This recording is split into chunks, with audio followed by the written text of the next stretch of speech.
Hi guys, Harry here from the Arrtx guy. Thank you so much for joining me today. As you can see by the title, I have a review here of some Paul Ruben watercolors. Now, I could have done this in two separate videos because I've got two separate paints to show you, but I just thought, you know what, I'll just keep them in the one because they're quite similar, and I think to make two videos is really benefit me in terms of, you know, getting extra views per video and all the rest of it, and that's not what I'm interested in. I'm only interested in showing you guys what's on the market, prices and things like that, and how good or bad the product is. Now, Arrtx, if you're not into markers and things like that, you may not have seen my review of the Arrtx markers, but they have brought out a lot of different excellent brush tip markers and bullet nib markers, and I've done reviews on both of them. If you would like it, put a link in the description down below. But they contacted me not just before I went on holiday and asked me if I would like to review some watercolors, and I said, yeah, go ahead. I said, I'm not a big watercolor artist, so I can't guarantee good artwork. I love watching watercolor artists. I think the paintings that watercolor artists do are just beautiful. But I'm not that good at it myself. But anyway, they sent me them out, and I was surprised to see that they were Paul Ruben watercolors. So there must be some sort of affiliation between Arrtx and the Paul Ruben manufacturer. I'm sure it's Paul Ruben owns Arrtx rather than the other way around. But nevertheless, so they sent me out these watercolor paints. I actually took one of the sets with me on holiday when I went to the Lake District and done a couple of little bits of watercolor there. And I mean, like, I'll talk more about the quality of the paints in a second, but I really enjoyed it, and I started really getting into the watercolor side of things now.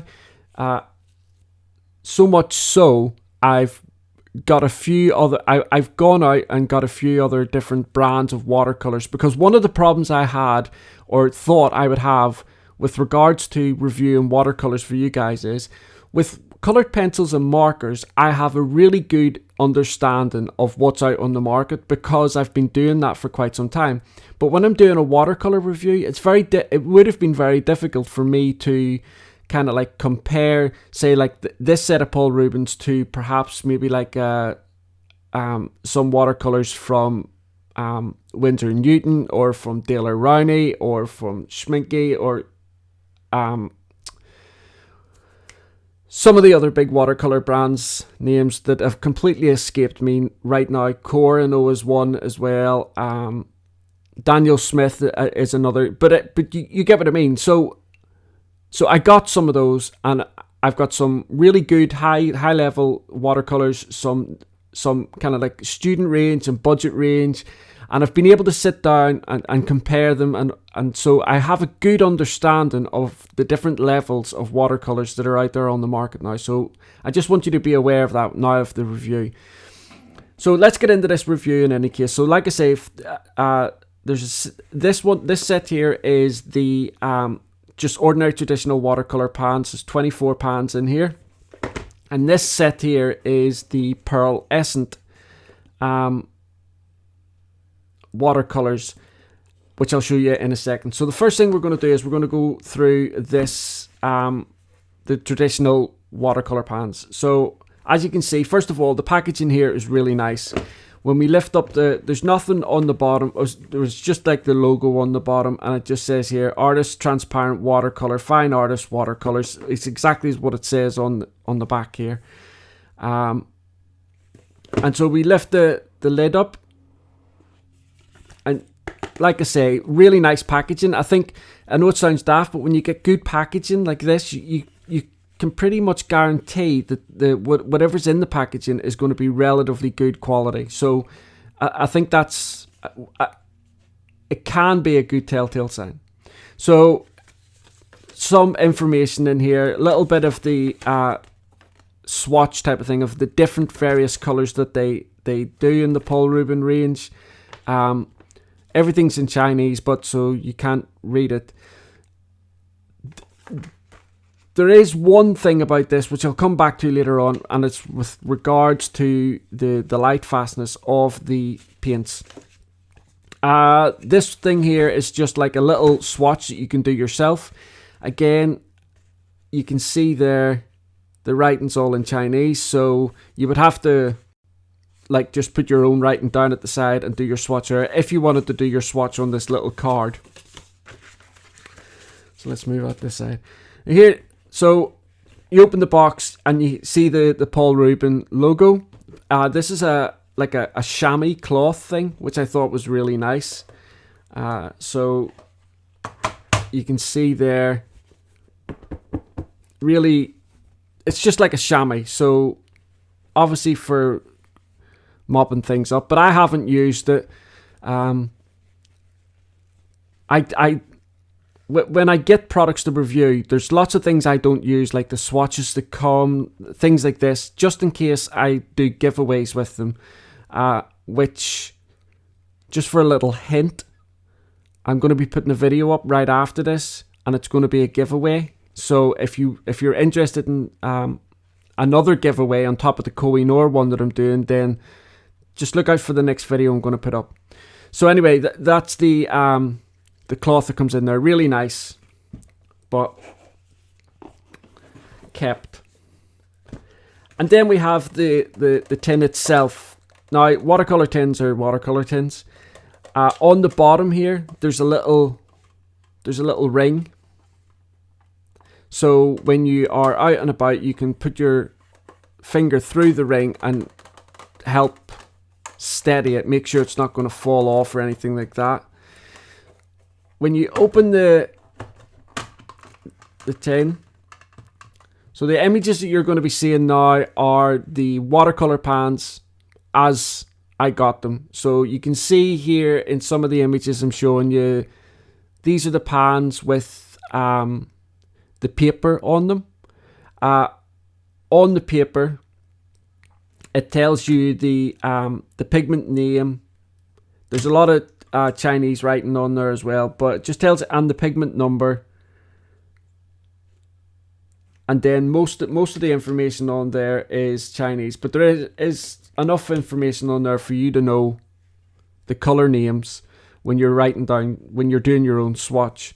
And you can see now the colors that are in the 24 set here. But I'll show you that on the swatch when I show you the swatch.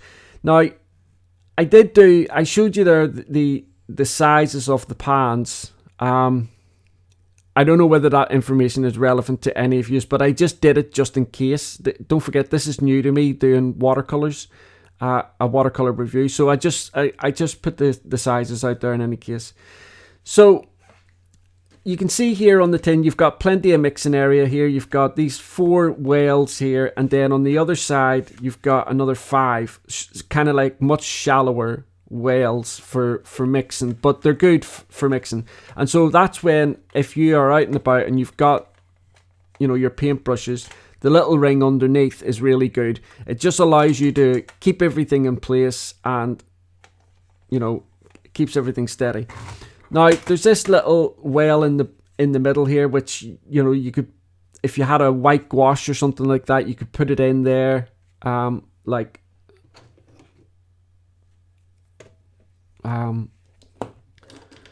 if you needed another tube or something like that, you could just put it in there, keep it there. I was going to put my white gouache in, but mine's a little bit bigger. But if you had like a smaller tubes, you could keep them in there if you wanted, if there was additional colors. And obviously these pans can be removed like they can in so many of these little watercolor sets. And so you can replace the colors. If you don't like the colors that's in the set, or if you have your own preference, then you could, you could add whatever you wanted into there. So that's the 24 traditional watercolor. I'm calling them traditional because I'm going to show you the pearlescence in a second. So the traditional colors. Again, I'll come back to the colors when I show you the swatch, and I'm going to show you these in, you know, do a little bit of real-time, not painting, just to show you how beautiful these colors are. They really are gorgeous. So in the Pearlescent one, it's all exactly the same. Boxes exactly the same. Literature's exactly the same. You get your little cloth in here as well with that. Your little chamois.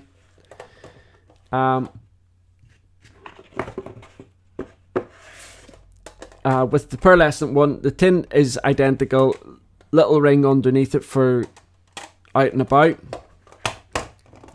When you open the tin, so again, the images you're going to be seeing here are of the Pearlescents with the packaging on the little pans.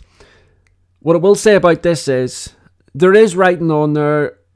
Again, it's predominantly Chinese, but regardless what language is on there, because these little the little bits of paper around the pans are like this glitter, it is almost impossible to see what the writing is, what it says, or anything like that. I've got some images coming up now of close-ups of just the pans, and you can see yourself that the writing on there is almost impossible to see.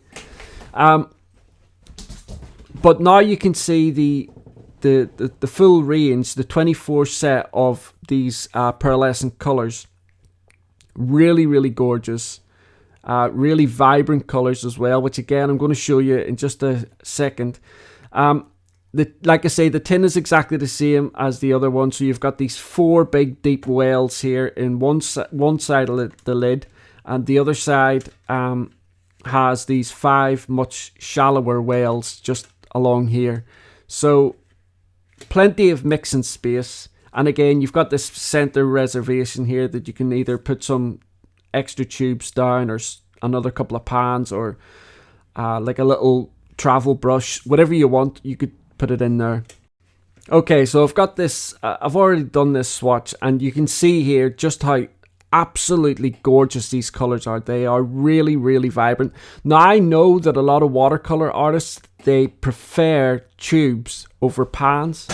And one of the reasons they prefer the tubes over the pans is because the tubes tend to be a little bit stronger in pigment, and it's a little bit faster when you're mixing and stuff like that. You know, you can take more color, whereas sometimes with pans, you know, you're mixing for ages, you're picking up color for quite a bit before you get the right mix.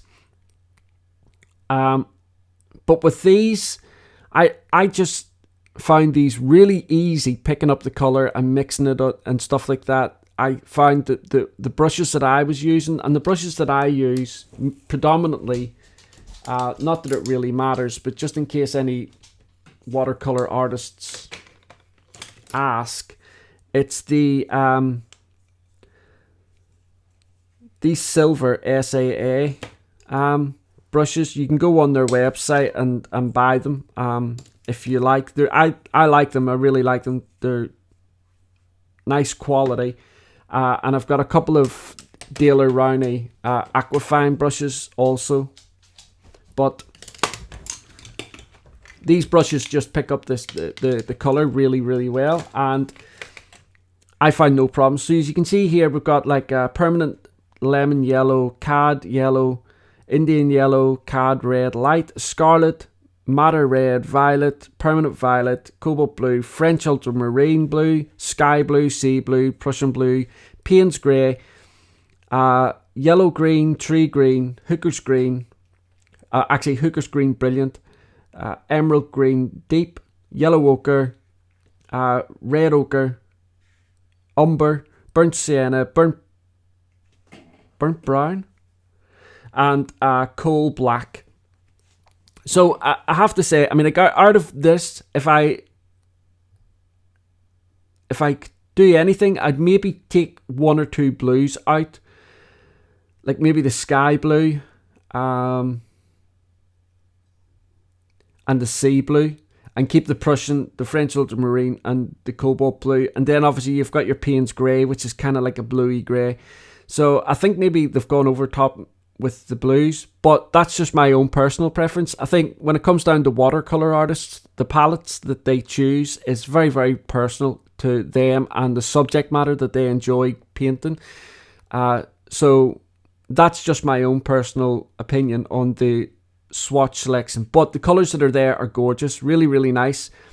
And, you know, with those colours, you could practically make any other colour that you might need. So that's the traditional 24, and then this is the 24 Pearlescents. Now, these are gorgeous, really, really nice. You can see, I'm sure you can see there with the light, the way the colours glitter and reflect. I'll have some images popping up here as well where I've been able to catch the image with my camera and the light coming off it, and you can see the way it glints off. So, I have to say that the artwork that I've done, the credit has to go to my wife, and the actual image that I painted, I found the image on Pinterest, and I basically took inspiration from it because I kind of like copied it and changed it just a little bit. So the painting is mine, but the actual image somebody else did, and for the life of me, I cannot find the artist's name. So if anybody knows this artist's name, if you recognize the drawing, please let me know so I can give credit down below. But so credit must go to my wife for the idea and to this other artist. But let me explain the reasons why the credit goes to my wife. When I seen these glitter paints, I said to my wife, what in goodness name am I supposed to paint with these? I have no idea what to do with these. And she said to me, why don't you do a fairy and have the wings done with this type of paint and the rest of it done with ordinary colours, so that it gives the pearlescence a focus rather than having a whole painting done with them. So like I said, it was her idea, and so this is the painting that I done with the with both of those sets. So you can see here everything has been done with just the ordinary colours, and the stuff that's been done with the pearlescence is the wings and the bluebells.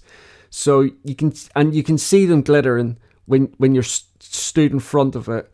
I'll have some images popping up again here, but if you want, you can go across. I have a speed painting done of this, and I also have some images, still images that I took of this, you know, at various stages going through the process.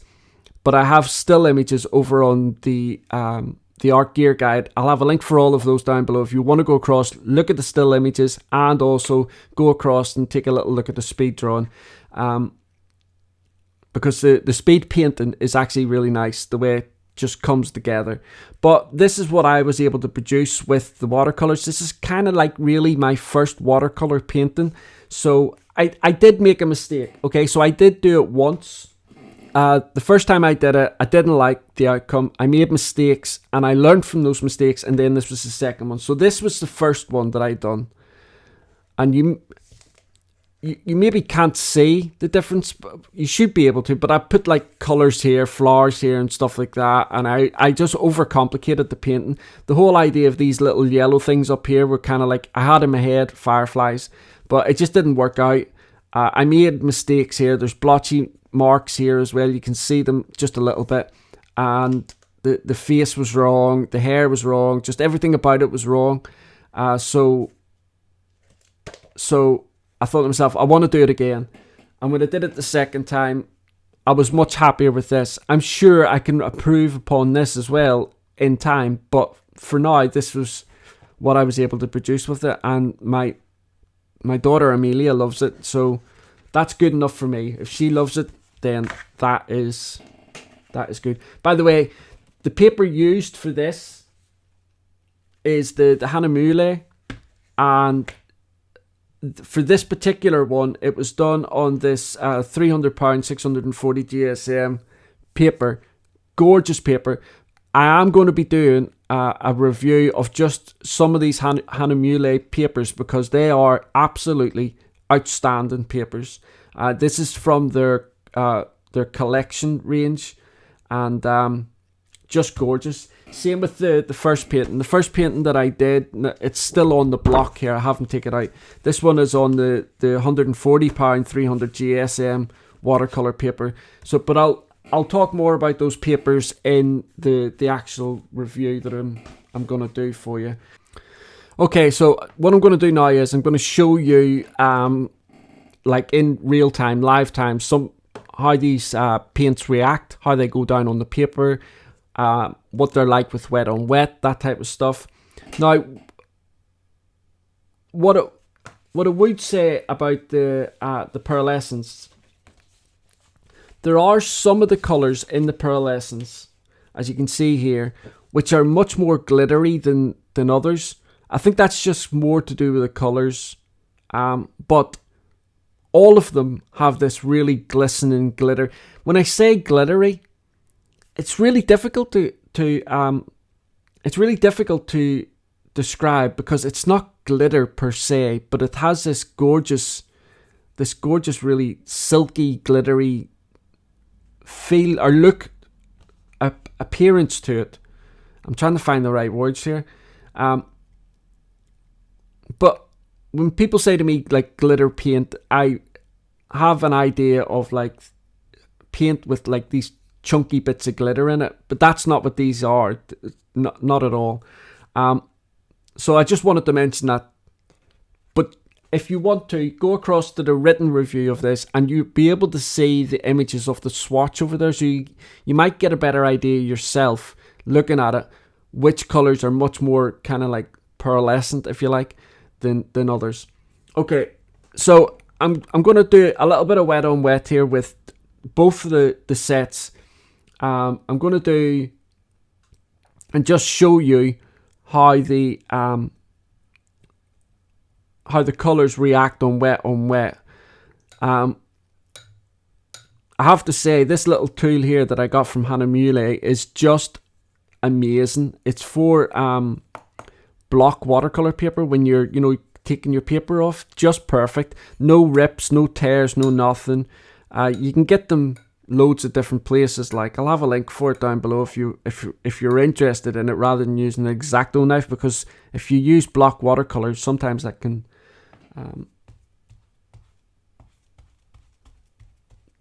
if you use a knife on like your block when you're taking the paper off, it can sometimes rip. So I'm just doing a little square at the top here, and I'm going to show you just the traditional colors. So not the pearlescent one first. I'll do the pearlescent below. So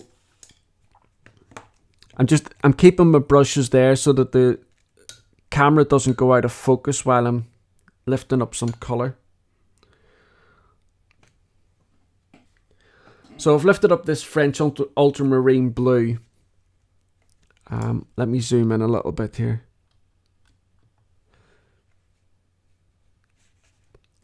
And you can see that color. Look at that. Beautiful. Absolutely gorgeous.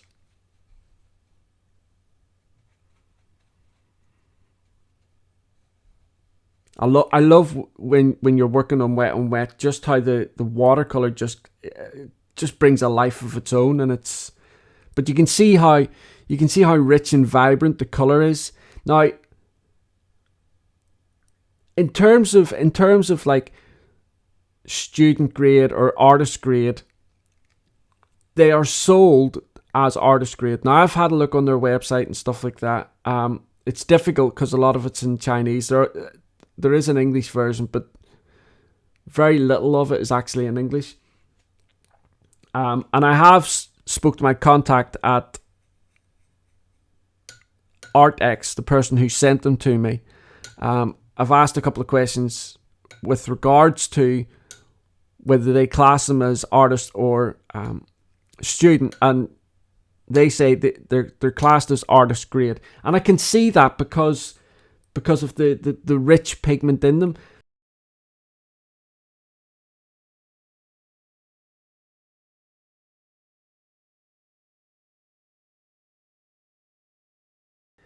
With other watercolors that I've used in the past, I've never used a pan set that has got a pigment strength like this.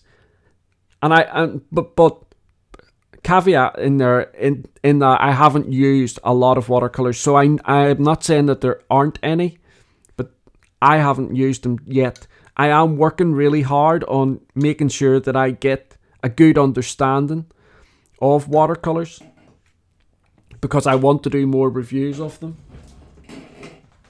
I want to do more artwork with them. Okay, so next up, what I'm going to do is a little bit of wet on wet with the Pearlescents. I'm just going to do it underneath here. I personally, when I was using the Pearlescents, I personally didn't like the wet on wet effect with the Pearlescents, because it almost seemed like it was diluting the glitter, like, you know, the sparkle of the color. I don't know whether that was just me, but when it was put down dry, like on dry paper, I just felt that you got a much better effect. So I'm just lifting up some color now. Now I will say that with the Pearlescents, you do have to work a little bit harder on the pans to lift up pigment.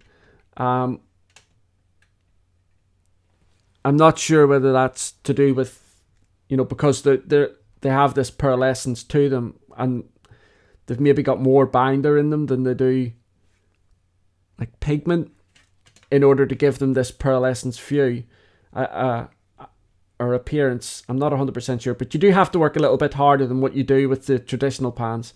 But so I've picked up this pink color. This pink color is the color that I used with the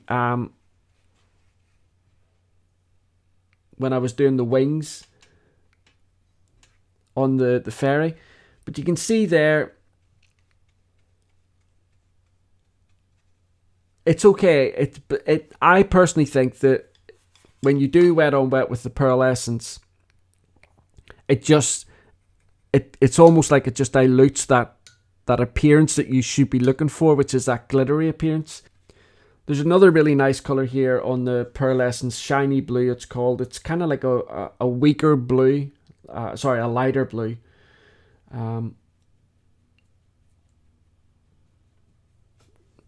Just let me lift up enough pigment here. You can see there, really nice kind of blue. But again, when it's wet on wet, it takes a little bit of that pearlescence away. So let me show you the pearlescence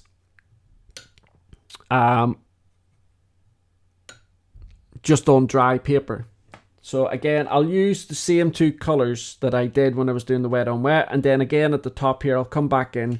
You can see at the top how the colors have merged. That red and French ultramarine blue have merged. So anyway, I've got some of the pearlescence here, and you can see there. Let me just zoom right in for you. You can see here that on the paper on dry form, you get a much stronger effect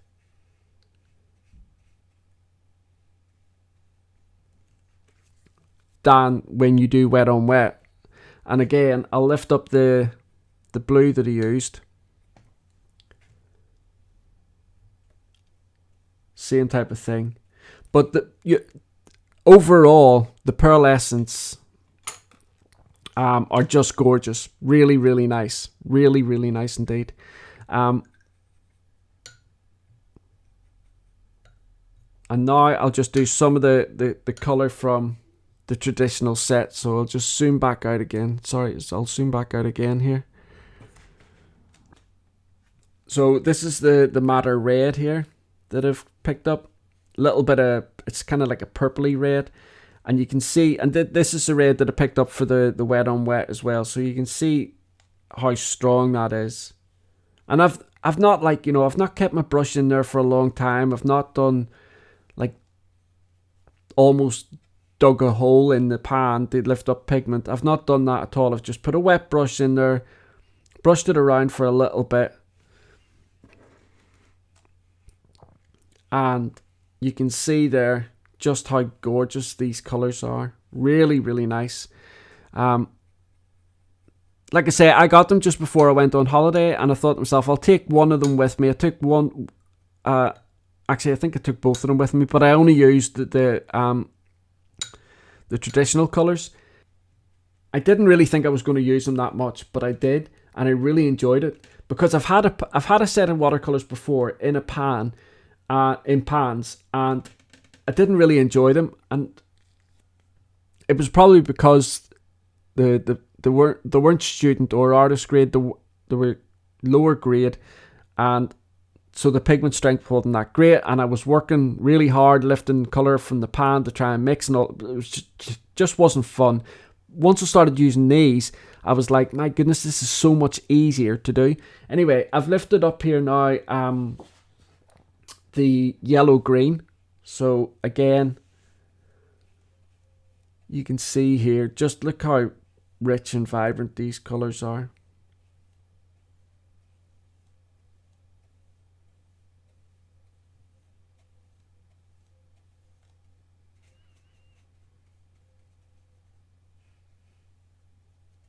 I mean, they are gorgeous. I don't know what else I can show you here. As this is my first watercolor review, if there's any other kind of like tests that you guys think I should be doing to show you, if there's anything you want to see with particular watercolors that I'm going to be reviewing in the future, like I know some watercolor artists use some sea salt to extract pigment from the paper just to give them that kind of effect. If you want me to start to show that, I'll do that as well. Just leave a comment down below if there's a particular test you want to see me doing with watercolors. By all means, leave it down, and I'll do it in the next reviews. I said I would come back to the literature that I showed you on the at the beginning of the video. The watercolor pans, the watercolors in the Paul Ruben are Lightfast. So that's what it says on the website. That's what I was told. So I was having a look around because when companies say that something's Lightfast, it doesn't always mean that they are done on the blue wool scale or the ASTM scale. And as far as I'm concerned, they are the only two scales that are standards, the standardized protocols for companies to get their products done. I was asking about the Lightfast ratings on these because I wanted to know the individual ratings, which I have over on the written review. And from what I could gather from what I was being told by the agent at Arrtx who I was talking to via email, there are numbers down the side here. I'm not too sure if you can see them here. Let me see if you zoom in. There you go. You can see the number 8s there. I think there might be a 7 somewhere here. Oh, typical me. I've picked all the 8s. There you go. There's a 7 there. So from what I could gather from the conversation I had with the agent, that those numbers are Lightfast numbers. Now, in the blue wool scale, goes up to 8. So it's like 1 to 8. A lot of the Durbin pencils, if you're familiar with the Durbin pencils, a lot of them are done in the blue wool scale. And they go 1 to 8 as well. Whereas the ASTM, it's only either Lightfast 1, Lightfast 2, or Lightfast 3. So that's the ASTM scale. Now, that being the case, almost all of these paints are 8, 7, or 6. There's none of the no colors that are on this on their chart go below 7 or 6 that I can see. Oh, sorry, there's a 5. So it would seem 5 is the lowest.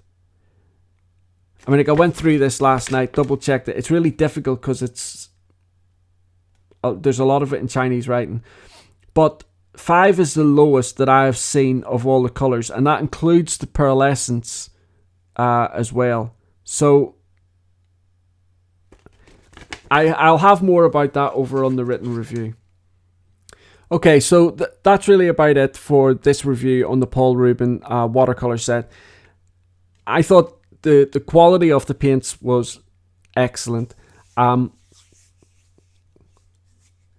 The colors that are in the palette in the 24 set, on both sets, the pearlescent and that, you know, that's obviously going to be a very personal thing to each artist. I thought the colors were fine. You know, so long as you've got like a white gouache or something like that to add into it, then, you know, you can create virtually any color you want, or any tone of color or anything like that. A little bit more water, a little bit of white in there, whatever, mixing some yellow ochre in and all the rest of it. So it's they've got all the main colors in there, and I thought when I was working with them, in any case, there wasn't a time that I came across it and thought, oh, I wish there was a different color in here. All the colors that was in there, I was able to work with, and work with them well. The tins, the packaging, everything really, really nice. I like this little ring under here. I know other sets have got slightly more sophisticated ways of holding them, but for me personally, I think the ring is perfect. It just gives you that extra little bit of stability when you're standing up somewhere and you're painting, and you've got all these open. You know, you're working away. It's pretty solid, as opposed to nothing under there and you just, you know, dropping it accidentally, or somebody bumps into you or whatever, because you know what it's like. I've never done it myself, but I've seen lots of artists who stand somewhere in public and paint, and then you end up getting a crowd around you. Hence the reason why I've never done it. I don't think I could handle that pressure. But really nice little tins, really nice mixing areas. The everything about the pigment strength, perfect. They are artist grade paints. The prices will be over on the Art Gear Guide. I'll have links where you can go and buy them if you want. But the prices are excellent for the quality of paints that you get here. So by all means, go across to the written review and you'll see over there. I'll have loads of images over there as well of the paints close up. So if you wanted to see, if you didn't quite see them on the video properly, then go across and you can see it there. Anyway, guys, I'm going to wrap this up. And I hope to speak to you all soon. Don't forget, I'm going to be putting a video up right after this for another giveaway. So if you're interested in another giveaway on top of the Koh-i-Noor one that I'm doing, which if you're not familiar, if you don't already know about the Koh-i-Noor one, I'll have a link for it down below. But the winner will be announced for the Koh-i-Noor one on the 1st of October. So it's the 6th of September now as I do this video. So you've still got about 20 odd days to get your name down on that one. But watch the next video for the next giveaway. Anyway, guys, speak to you all soon. Bye.